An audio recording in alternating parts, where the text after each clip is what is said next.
Mga hindi inaasahan at dapat ipagbunyi ng mga volleyball community ngayon dahil natupad na ni Jaja Santiago ang pinapangarap niya lang nung una. Pero hindi naman maiiwasan na bukod kay Jaja ay may nangyaring di inaasahan naman sa ating nag-iisang bazuka ng Alas Pilipinas na si Brian Bagunas. At ang paghiling sa mga players na sana'y magka-injured sila ay di tamang gawain bilang isa sa mga fan ng volleyball.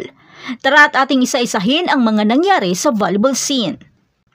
Pero bago pa man ang lahat, kung hindi ka pa nakapag-subscribe, please like and subscribe at pakispike na rin sa bell button para lagi kang updated sa mga volleyball ganap. Una ay ang pagiging opisyal ng citizen sa Japan ni Jaja Santiago. Kasal si Jaja sa Akari head coach na si Taka Minowa ng 2 taon na. Isinagawa ni Santiago ang susunod na hakbang patungo sa kanyang pangarap na maging kinatawan ng Japan International Stage. Para kay Jaja, ang pagbabago ng nationality ay hindi madaling desisyon. Maraming sakripisyo ang ginawa upang matupad ang kanyang pangarap. Matapos sumali sa ilang Japan training camps para sa unang pagkakataon ngayong taon, bumisita si Jaja sa Pilipinas noong Mayo nang kumpirmahin niyang patuloy ang kanyang naturalization bid at 3 buwan ang lumipas na permahan na ang kontrata.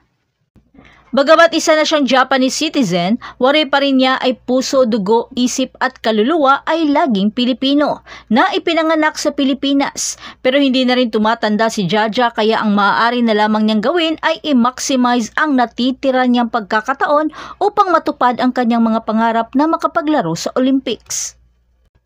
Hindi naman nakaligtas sa mga matabil na dila at makapal na mukha ang pagbabash ng isa sa mga setter ng Chocomucho na si Mars Alba. Matapos ngang matalo sa loob ng 3-setter match ay hindi maiwasang magkaroon ng intense na mga rally at makapigil hiningang mga atake.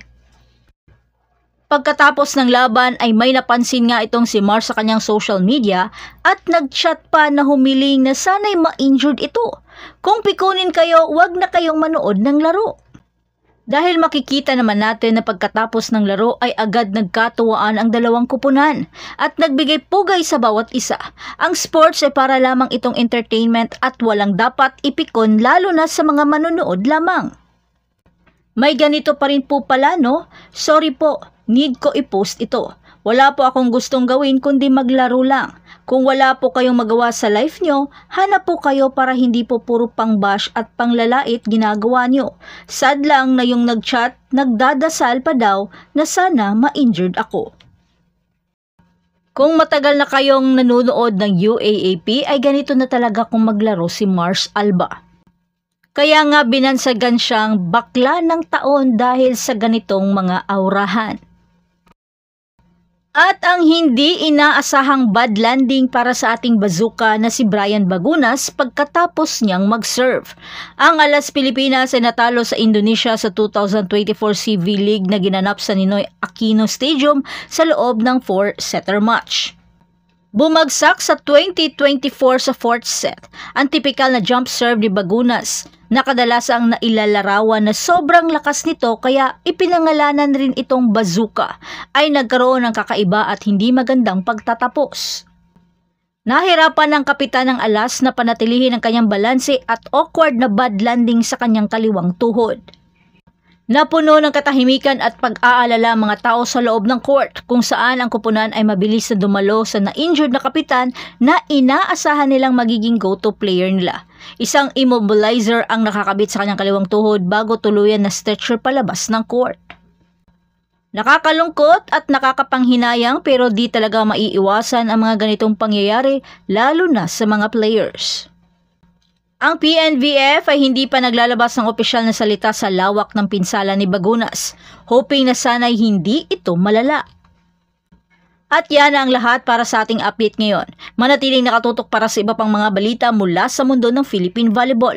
Huwag kalimutan mag-like, mag-subscribe at i-spike ang notification bell para hindi ma-miss ang mga susunod na video. Hanggang sa muli, patuloy na mag-spike at mag-dig sa ating channel.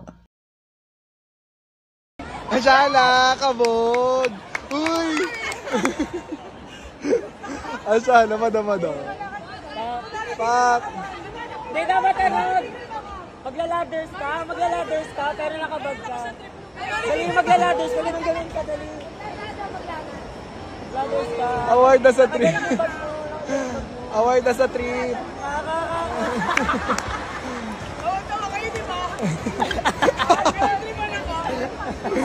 Award.